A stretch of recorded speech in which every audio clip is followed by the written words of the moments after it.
నిజంగా ఇప్పుడు ఎవరైతే కొంతమంది అయ్యప్పలు వ్యవహరిస్తున్నారు తీరు నిజంగా వాళ్ళు రాక్షసులాగానే కనిపిస్తున్నారు. లేదండి, మనిషి ఇన్కార్నేట్ అయ్యిందని చెప్పుకోవచ్చు. కింద ఇద్దరు సుమారుగా ఒక 6 పోలీసులు వాళ్ళ యొక్క డ్యూటీని చేస్తున్నారు విత్ యూనిఫామ్. అప్పుడు ఒక విద్యార్థిగా ఉన్నవాడు ఆ స్కూల్కి వెళ్ళి యూనిఫామ్ వేసుకోవాలన్నా లేదా? మన గురుస్వామి మాల వేసిన 40 రోజులు ఆయనకి విద్య ఉందో లేదో తెలియదు, కానీ ఆ గురుస్వామికి విద్య నేర్పిస్తున్నామే. నీ కొడుకు, నీ పిల్లల జీవితాన్ని మార్చే ఆ టీచర్ని కాలు మొక్కిచ్చారంటే ఒకసారి ఊహించండి. మీ చేత కానీ కొంతమంది చేసే డ్రామాలు ఇవన్నీ వినండి. ఏం చెప్తున్నానో వినండి. ఏబీపీ ఛానల్ ద్వారా చెప్తున్నాను, మీ మైండ్కి ఎక్కించుకొని వినండి. ఒక్క పిల్లవాడు వల్ల 30 మంది విద్యార్థులు ఆ క్లాస్ని పోగొట్టింది. ప్రణయ సత్యకం అన్నారు కదా, దాంట్లోనే లాస్ట్ పంక్తులు ఏం చెప్పారు? శ్రుతజన ప్రియం చింతిత ప్రదం శృతి విభూషణం సాధు జీవనం. సాధు జీవనంగా ఉన్నారు అంటే రాక్షస జీవనం ఉన్నమన్నారా? మీరేమో పొద్దున సాయంత్రం పోయి స్నానం చేసి మీ గురుస్వామి దైవమే శరణమైపని నటిస్తారు, కానీ మీ విద్యార్థికి మాత్రం గురువే నమస్కారం చేయాలి. మ్యాచ్ గురు బ్రహ్మ గురు విష్ణు దేవో మహేశ్వర అంటే గురువే పరబ్రహ్మ అయినప్పుడు మరి ఆ పరబ్రహ్మకు విలువ ఇవ్వాలని వీళ్ళకి తెలియట్లేదా అయ్యప్పలకు? నేను అందరిని అనట్లేదు, ఎవరైతే ఇంత మూర్ఖంగా వ్యవహరిస్తున్నారో వాళ్ళు. అప్పుడు గురువు ఉండేవారు, ఇప్పుడు గూగుల్ ఉన్నాను అంతే. అయ్యప్ప మాలలో ఉన్న అయ్యప్ప మాలధారులను, ఆ భక్తులను చూసినప్పుడు మన కళ్ళ ముందు అయ్యప్ప ఉన్నాడు అనే భావన అందరికీ కలుగుతుంది. వాళ్ళు నిజంగా మన శత్రువు అయినా కానీ అయ్యప్ప మాలలో ఉంటే ఒక్క మాట కూడా నోరు జారరు. అంతలా నియమనిష్టలతో అయ్యప్పలు ఉంటారు అనే భావన అందరిలో ఉంటుంది. కానీ ఈ మధ్య కాలంలో తెలుగు రాష్ట్రాల్లో వరుసగా జరుగుతున్న ఘటనలు చూస్తుంటే అయ్యప్ప మాలధారులు ఎక్కడో సహనం కోల్పోతున్నారు అనిపిస్తుంది. ఏకంగా ఒక చిన్న తప్పు జరిగింది, పొరపాటు జరిగింది అనే నేపథ్యంలో అయ్యప్ప మాలలో ఉన్న విద్యార్థి కాళ్లను ప్రధానోపాధ్యాయుడే మొక్కాల్సిన పరిస్థితి, అలా మొక్కించారు అయ్యప్పలు. ఇది నిజంగా విద్యాబుద్ధులు నేర్పే గురువే విద్యార్థి కాళ్లను మొక్కడం అంటే, అది కూడా బలవంతంగా మొక్కించడం అంటే, భయపెట్టి మొక్కించడం అంటే అయ్యప్పలు ఎటు వెళ్తున్నారు? సహనంతో ఉండాల్సిన అయ్యప్పలు ఎందుకు సహనం కోల్పోతున్నారు? మనతో పాటు ఉన్నారు బ్రహ్మశ్రీ చంద్రమౌళి వెంకటేష్ శర్మ గారు. విద్యార్థి కాళ్ళను ఏకంగా ఆ ప్రధానోపాధ్యాయుడు మొక్కడం అంటే, హెడ్ మాస్టర్ మొక్కడం అంటే, అలా మొక్కిస్తున్న అయ్యప్పని చూడొచ్చు.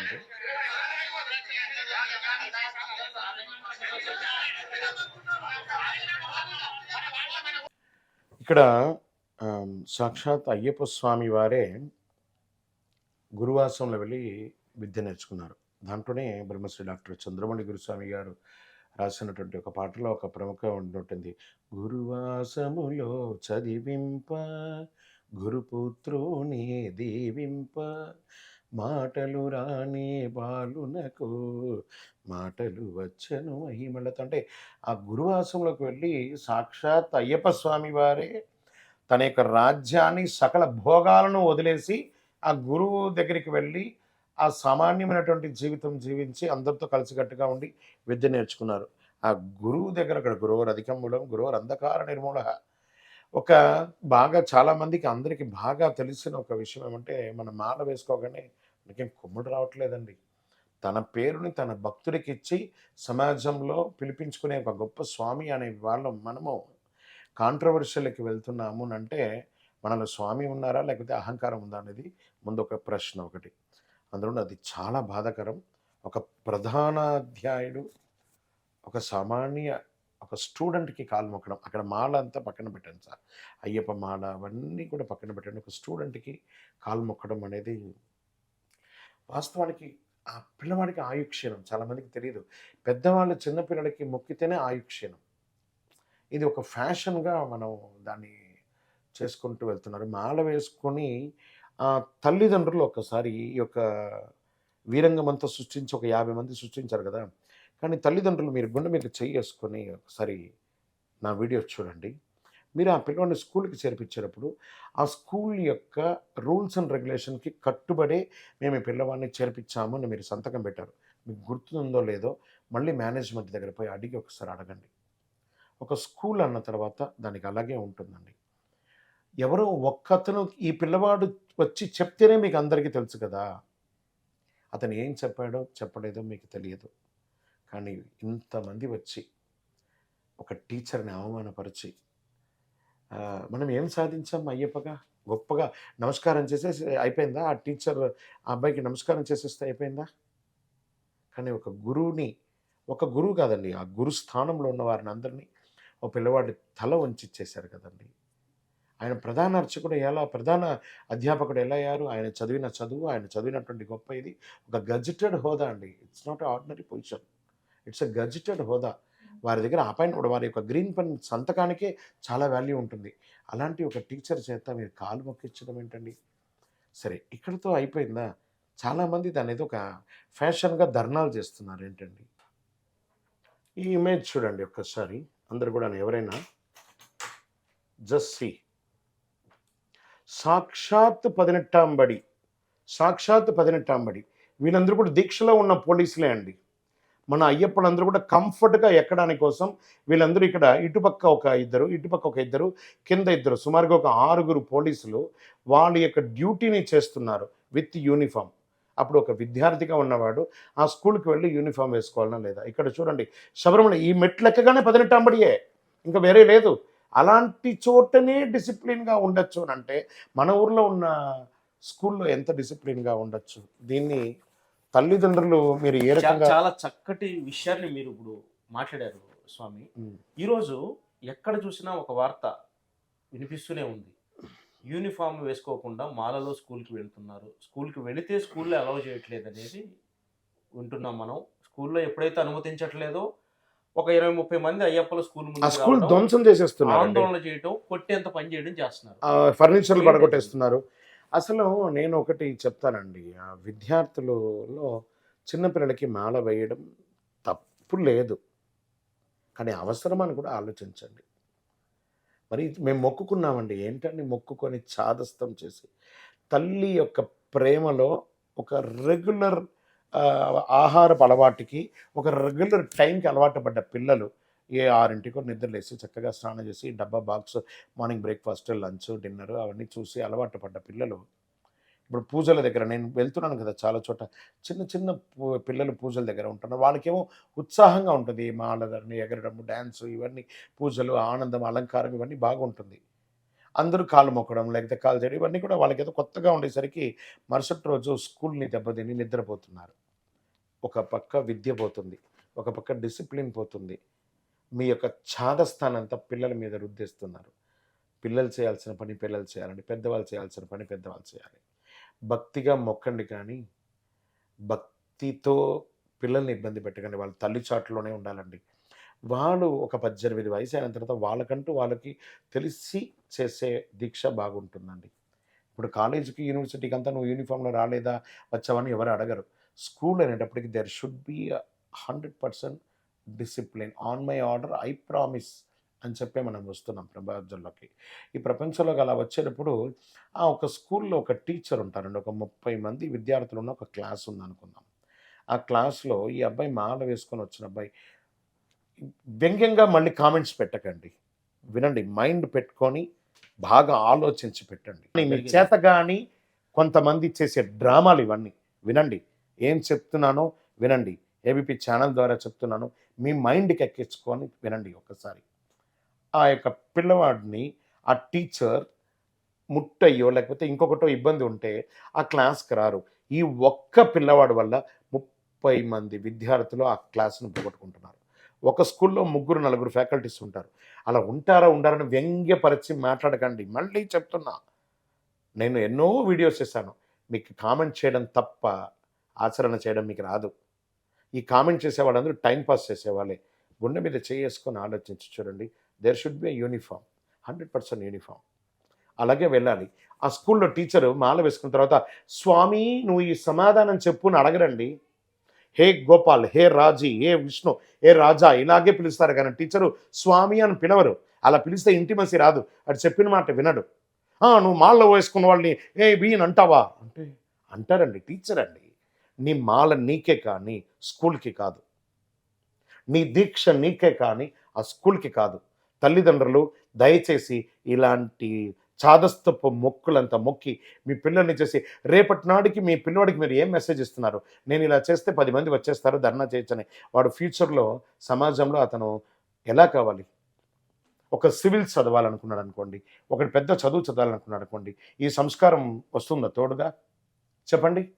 రాత్రి పగలు కష్టపడ్డాను. ఒక సీఏ చదివిపించాను, ఒక ఐఏఎస్ చదివాను, ఒక ఐపీఎస్ చదివిన పిల్లల్ని దాని మీద కాన్సంట్రేట్ చేయండి. కానీ మీ యొక్క మొక్కి చాదస్తాలు పెట్టి ఆ పిల్లల్ని ఇబ్బంది పెట్టకండి. చాలా పాపం అండి. చిన్న చిన్న పిల్లలండి.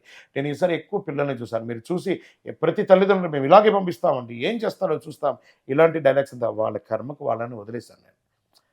వాదించడం వల్ల వినేవాడికి చెప్పొచ్చు కానీ, ఆ విననివాడికి చెప్తే ఏంటి? చెవిటోడి చెంకలో ఇది పోసినట్టే కదా! మరి అతను విద్యార్థి ఎక్కడికి పోతున్నాడు? సరే ఈరోజు మీరందరూ ధర్నా చేసి ప్రిన్సిపాల్ గారి దగ్గర కాళ్ళు మొక్కేశారు. మీరెళ్ళిపోయారు.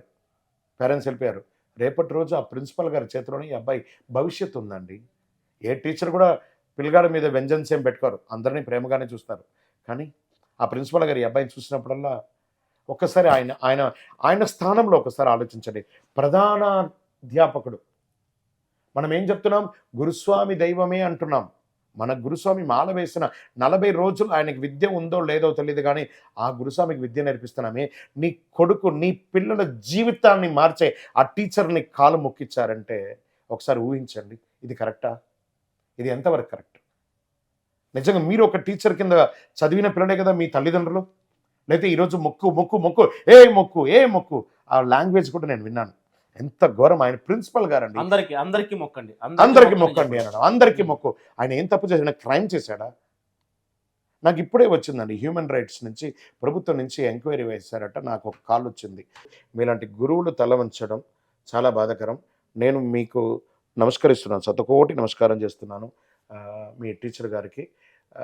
నాకు బాధ అనిపించిందండి. ఇది కరెక్ట్ కాదు. శరణమయ్యప్ప. ఇంకొక ప్రధాన సందేహం, ఎవరైతే మాల వేసుకున్నారో ఆ విద్యార్థులు ఆ మాలలో ఉన్నప్పుడు వారిని స్కూల్కి అనుమతించకపోతే, ఎవరైతే వీళ్ళు ఆందోళన చేస్తున్నారో అయ్యప్పనికి మీరు చెప్పేది ఏంటి స్వామి? ఇప్పుడు ఆందోళన చేస్తున్నారు అంటే మీకు ఒక టైం పాసా? ఈ పిల్లవాడిని తీసుకొని పోయి ఆందోళన చేసి what's message you are giving to society? మీరు కూడా పెద్దవాళ్ళు కదా, ఆలోచించేవాళ్ళు కదా. మీ ఇంట్లో కూడా పిల్లలు కదా, ఒక 10 మంది పోయి ఆలోచన చేస్తున్నారు కదా. మీ ఇంట్లో ఒక తమ్ముడో, ఒక అన్ననో, ఒక చెల్లెలో, ఒక అబ్బాయో ఎవరో ఉన్నారు కదా. మీ పిల్లలు కూడా స్కూల్కి వెళ్తున్నారండి. ఈ సబ్జెక్ట్ ఆందోళన చేసి ఆ ఫర్నిచర్ ఎరగొట్టి గందరగోళం చేసి అంటే మీకు పేరు కావాలి అంతే కదా. ఆ పిల్లాడు భవిష్యత్తు అక్కర్లేదు మీకు. అందులో న్యాయోపాలన్నీ కూడా కూర్చొని మాట్లాడి, వారికంటూ ఒక రూమ్ ఉందండి, ప్రిన్సిపల్ గారి రూము. ఆ రూమ్లో వెళ్ళి తల్లిదండ్రులు అడగాలి. మీరెవరండి అడగడానికి? Who are you? అంటే హ్యూమన్ రైట్సా? మేము భారతీయులం, మేము బాధ్యత. ఏం బాధ్యత అండి? ఏం బాధ్యత? ఏం బాధ్యత చెప్పండి? ఏం ఏం వహించాలి బాధ్యత? ఇదేనా? ఒక అధ్యాపకుడిని, ప్రధాన అధ్యాపకుడిని రోడ్డు మీదకి లాగి తల ఉంచడం మీ యొక్క సంస్కారమా? ప్రణయ సత్యకం అన్నారు కదా. దాంట్లోనే లాస్ట్ పంక్తిలో ఏం చెప్పారు? శృతజన ప్రియం చింతిత ప్రదం శృతి విభూషణం సాధు జీవనం. సాధు జీవనంగా ఉన్నవారు అంటే రాక్షస జీవనం ఉన్నవన్నారా? మగిషి అనే రాక్షసుని సంహరించడానికి అయ్యప్ప వచ్చాడు. మనలో మాల వేసుకుని కూడా ఇంకొక అంటే ఈ మాట, మనిషిని ఈ పదం నేను వాడకూడదేమో. నిజంగా ఇప్పుడు ఎవరైతే కొంతమంది అయ్యప్పలు వ్యవహరిస్తున్న తీరు చూస్తుంటే నిజంగా వాడు రాక్షసుల్లాగానే కనిపిస్తున్నారు. లేదండి. మగిషి ఇన్కార్నేట్ అయ్యిందని చెప్పుకోవచ్చు. మగిషి ఎప్పుడు వచ్చేసిందంటే నాకంటే ఘోరంగా ఉన్నారు కదా అనుకుంటుంది మహిషి. మీరేమో పొద్దున సాయంత్రం పోయి స్నానం చేసి మీ గురుస్వామి దైవమే శరణమయ్యప్ప నటిస్తారు. కానీ మీ విద్యార్థికి మాత్రం గురువే నమస్కారం చేయాలి. మ్యాచ్ చేయండి. గురు బ్రహ్మ, గురు విష్ణు, Yes, గురుదేవో yes. మహేశ్వర అని. అంటే గురువే పరబ్రహ్మ అయినప్పుడు మరి ఆ పరబ్రహ్మకు విలువ ఇవ్వాలని వీళ్ళకి తెలియట్లేదా అయ్యప్పలకు? నేను అందరిని అనట్లేదు, ఎవరైతే ఇంత మూర్ఖంగా వ్యవహరిస్తున్నారో వాళ్ళకి. ఇక అక్కడ శ్లోకంలో గురు బ్రహ్మ గురు విష్ణు చెప్పేటప్పుడు ఈ రోజు నేను తప్ప నిజంగా మీ జీవితంలో ఈ మొక్కిచ్చిన వాళ్ళందరూ పశ్చాత్తాపపడండి. అయ్యప్పలు ఎలా ఉండకూడదు, ఎలా ఉంటున్నారు ఈ రోజుల్లో. అప్పుడు గురువు ఉండేవారు, ఇప్పుడు గూగుల్ ఉందండి, అంతే తేడా. ఆ టికెట్ యాత్ర చేస్తున్నాడు, దీక్ష యాత్ర ఎక్కడ చేస్తున్నాడు. ఇంతకుముందు గురుగారి దగ్గర పోయి అడిగేవాళ్ళు, ఇప్పుడు గూగుల్ని అడుగుతున్నాడు, అంతే తేడా. గూగుల్ ఏం చెప్తుంది? తనకు ఉన్నటువంటి ఫీడ్ అయింది మాత్రమే చెప్తుంది కానీ బియాండ్ దట్ చెప్పదు కదా. ఏవైతే ఆహారం సేవించకూడదు అవన్నీ కూడా తీసుకుంటూనే ఉన్నారు. అది చూసారా? అసలు ఏం తినకూడదు, ఏం తినాలి. ఇప్పుడు మనకు ఏమైంది అంటే అండి, ఇంతకుముందు ఆహారం అంతా సాత్వికమైనటువంటి ఆహారం ఉండేది. ఇప్పుడు ఏమైంది కల్చర్లో? మా అమ్మగారు మొక్కుకున్నారండి 10 రకాలు, మా భార్య మొక్కుకున్నదండి 18 రకాలు అని చెప్పి. ఇప్పుడు చూడండి, ఒక మంచి ఫ్రూట్, ఇది ఒక యాపిల్. దీన్ని 1 తిన్నా, 2 తిన్నా, 3 తిన్నా అరిగిపోతుంది, బాగుంటాడు. ఈ సైజులో మైసూర్ బజ్జీ వేస్తే ఆయిల్‌లో దేవి ఆ మైదా పిండి కడుపులో పడితే అది కూడా 10కో, 11కో తింటే రాత్రిపూట అది ఎక్కడ అరుగుతుంది? 3కి ఎక్కడ నిద్రలేస్తాడు వాడు? దీనివల్ల ఏమవుతుందంటే ఆహారం కలుషితమైపోయి శరీరంలో ఉన్నటువంటి రజోగుణ పూరితమైనటువంటి కణాలన్నీ ఉత్పన్నమయ్యి వాళ్ళకేమవుతుంది ఆ యొక్క బ్రహ్మచర్యం అనేది భంగమయ్యి వీర్యస్ఖలితం స్నానంలోనో లేదా నిద్రలోనో పోయి ఎన్ని ఫోన్లు వస్తాయో నాకైతే గురుగారు ఇలా అవుతుందంటే నేను ఆహారాన్ని బంద్ చేయి. నీలో సాక్షాత్ అయ్యప్ప స్వామి వారు ఉన్నారు. ఆ అయ్యప్ప స్వామి ఒక దేవాలయంలాగా ఫీల్ అవ్వాలి కానీ కనబడింది కదా అని చెప్పి రకరకాలుగా తినడం రకరకాలు 20 రకాలు 20 రకాలు దయచేసి పూజ చేసి 20 రకాలు పెట్టి మీరు పాపం తెచ్చుకోకండి అయ్యప్పడికి అన్ని రకాలు పెట్టి. ఇది ఒకటి పూజలో. అండ్ రోడ్ సైడ్ ఫుడ్ ఇది మంచి ప్రశ్న వారు అడిగింది. ఏమండి స్టార్ హోటల్లో అంతా కూడాను ఒకసారి డీప్ ఫ్రై చేసిన తర్వాత ఆయిల్‌ని మళ్ళీ వాడకూడదని రూల్ ఉంది. వాళ్ళు దాన్ని సెకండ్ సేల్స్‌గా చేస్తారు. అవన్నీ ఈ రోడ్ సైడ్‌లో ఉన్నటువంటి చిన్న చిన్న హోటల్స్ అంతా కొనుక్కొని రీసైకిల్ చేస్తారు. దాంట్లో ఏమేమి ఫ్రై చేస్తారో తెలీదు. దాన్ని తినడం. మళ్ళీ రోడ్డు మీద మనం తింటే ఏం మెసేజ్ ఇస్తున్నాం? దాన్ని కూర్చొని పరిశేషణం చేసి తినాలని ఒక లెక్క ఉంది. దాన్ని మానేస్తాం. ఎక్కడ పడితే అక్కడ తింటాం. ఎలా పడితే అలా ఉంటామంటే మరి దీక్ష తీసుకోవడం ఎందుకు? డ్రామానా? ఇంకా రోడ్ సైడ్‌లో కొంతమంది నేను పాదయాత్ర పోతున్నాను. నాకు భిక్షమయ్యి అని చెప్పి కార్ల దగ్గర, సిగ్నల్ దగ్గర దొంగలు తెలుసా వాళ్ళైతే? నంబర్ 1 దొంగలు. ఎంతోమందిని నేను వాళ్ళని అవాయిడ్ చేసి చూస్తే వాళ్ళ లోపల గంజాయిలో, లేతే సిగరెట్‌లో, బీడీలో మందు సీసాలో వాళ్ళ యొక్క బ్యాగ్‌లలో కనబడింది. ఎన్నో కోకొల్లలున్నాయి నా చరిత్రలో. సో, ఇలాంటివన్నీ కూడా జరుగుతున్నాయి. ఇవన్నీ మనం అవకాశం ఇస్తున్నాం కాబట్టి అందరూ తీసుకుంటున్నారు. ఈ సన్నిధానాలు మానేయండి. ఇంట్లో పోయి ఉండండి. అప్పుడు ఏ గొడవలు రాదండి. శరణమయ్యప్ప.